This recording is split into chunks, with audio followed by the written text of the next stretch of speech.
that, make it so that you can actually get your permits and your sign off faster than it actually takes to build the property. Because today it takes longer to get through the bureaucracy than it does to actually build the units. And so we have to flip that around.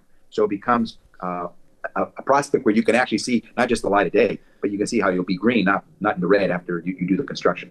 And so that can take any number of forms. There are some 40,000 affordable housing units that are actually ready to go, shovel ready. They just don't have the adequate financing, so they're on hold. I would do everything I can in my first 100 days. I will declare a state of emergency in our housing crisis, and I will do everything I can to find the money to unstick those so people can see that we're actually building. I think that starts to give people confidence. You don't have to jump it a second time, but with a different agency. Once you've done it once, you're clear. And once you've gone through all those checking all those boxes, then by right, you should be able to build. And so you don't have to go back to square one.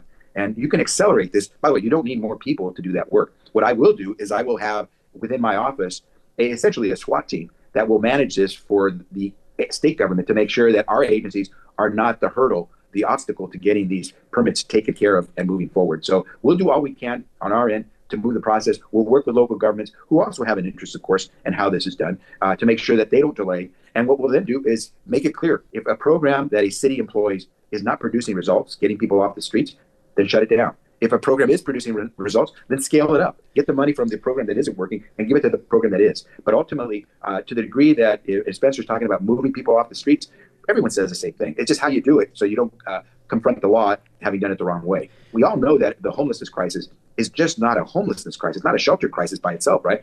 It's a mental health crisis. And if we don't tackle that mental health element along with the drug addiction crisis, then we're never going to resolve it. So I would make sure we're doing that.